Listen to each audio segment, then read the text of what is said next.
All right, here we go. Last segment of the show, guys.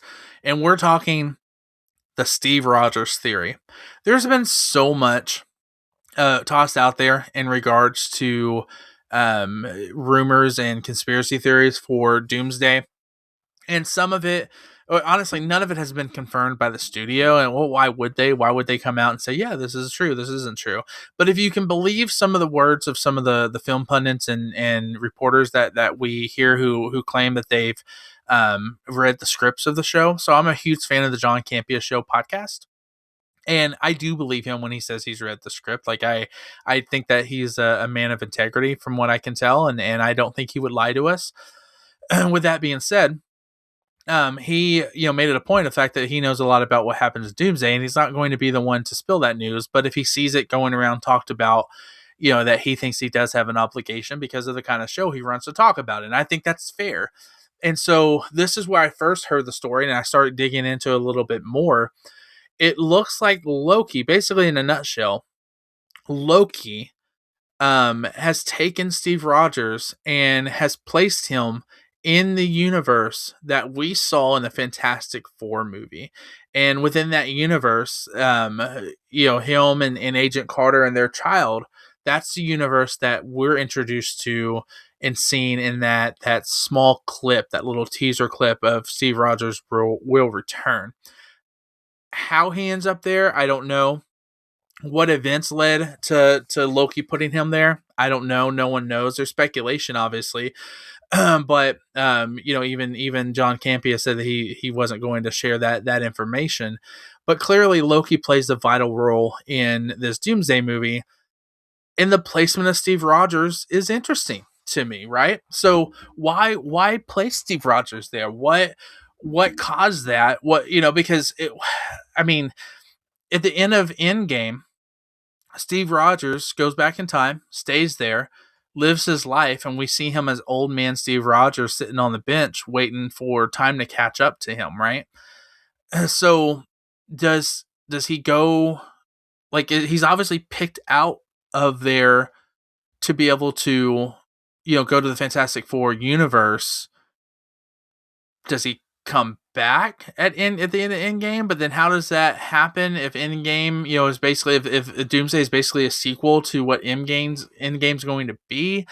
What does that do with the ending of Steve Rogers? Like, his story after, the events of Endgame. There's so much here. And to be honest, I think that, one of the things that Marvel has done an excellent job of doing is to maintain its cohesiveness, right? And it's done a really good job in a world where it's really hard. You look at like the X-Men universe, not Sony, Fox's X-Men universe. Continuity was not a thing for them. Marvel has done a really good job of holding true for the most part of their continuity of their movies. Are we breaking this? Here's my thoughts. Here's my theory. And I have nothing to base this off of other than stupid fan speculation. But there has to be a reason, right? There has to be a reason for a young Steve Rogers, arguably the Steve Rogers that we get at the very end of Endgame, right before he goes back to Return the Stones. There has to be a reason why we took that Steve Rogers and moved him into a different universe and he started living out his life. Because at the end of Endgame, we see old man Steve Rogers there with the shield, right? So why does Loki take him out?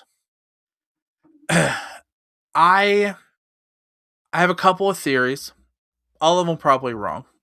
But I think that one theory is that the universe that we are in, this, 616 proper that we see in Endgame, I think it gets destroyed in Doomsday.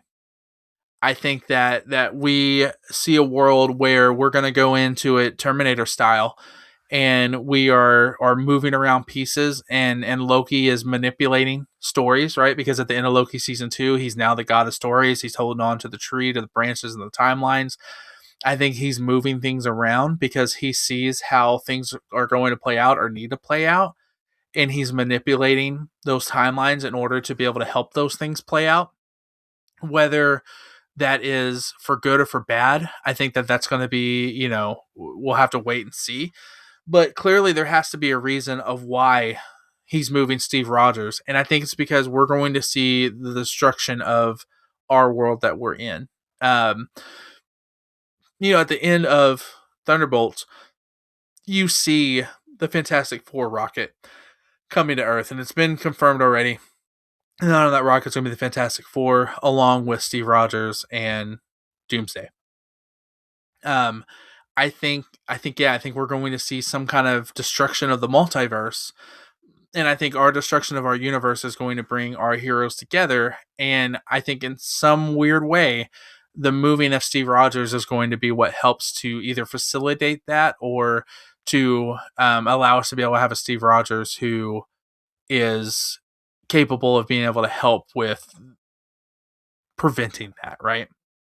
Um, it's really a weird plot twist without knowing any other variables, right? Without knowing anything else about the movie or what else is there to come. Why would Steve Rogers be put into the Fantastic Four universe? Also, where was Steve Rogers when Galactus was coming to Earth? Because we we had if he's living on the Fantastic Four's world at the time the events of Fantastic Four happened, which I don't know if that's true or not. I don't know if that's the case or not, but we're assuming that it is. If that's the case, then are we really talking about a world where Steve Rogers was there? They had months and months and months of knowing about the coming of Galactus and what was going to happen. And Steve Rogers didn't help at all to be able to help in that battle in New York City. I don't feel good about a Steve Rogers who would know that the end of the world is coming, who even has a kid in this world and does nothing to help prevent it. Like, it just seems, I don't know, it seems a little weird to me, right? And this was my problem when we started getting into Doomsday, and they strayed away from their original thought of the Kang Dynasty and what they had, because they panicked because they had some failing projects that weren't working out, and we shifted to Doomsday. I've been saying from day one, like, we're gonna get a very incohesive story because we're taking all this unraveling and we're trying to piece it back together, which I understand. I understand it's needed. I'm not saying it's not, but I think some of it we're just going to have to accept, and it's not going to make sense. And I think this might end up being one of them. Now, I might be totally wrong. By the time we see the movie, it maybe it makes absolute sense of how this happened, and be like, oh, that was ingenious. Like, that was great. Like, we get it. But right now, my fear about the MCU and going into the Doomsday is that we're going to just fuck it all up and not have a cohesive story, and it's not going to make sense, and we're just like, I just said earlier in the show that every movie ever made is a cash grab. Avengers is no different, but I do feel like this one, in that vein and that spirit, is a little bit of a cash grab, and I'm starting to really get concerned. Even though I think it's going to be great, I think it's going to be fun, I think it's going to be epic, again, this plays even more so into my thought that we're done with the MCU, that we're going to reboot. Not that the MCU is not going to live on, like, but that we need a restart and a refresh of the MCU, because it's just become too much, and we dropped the ball in this last phase, this multiverse phase of the MCU, and I just feel like in fixing it, we are going to make even more of a sloppy mess. And that makes me sad to think. But I want to hear your guys' thoughts. Do you believe the rumors that Steve Rogers is living in the Fantastic Four universe, that Loki placed him there? And why? Why did Loki put him there? I that's the biggest question. If this is true, then why is he there? What's the purpose? What's the intention of Loki placing him there? And honestly, I do also love the idea of Steve Rogers living in like a 1960s like futuristic type retro world, because that, to me, that probably felt more like home than any other place he's ever been. But I'd love, again, to be able to hear your thoughts, so make sure to comment down below so we can keep the conversation going.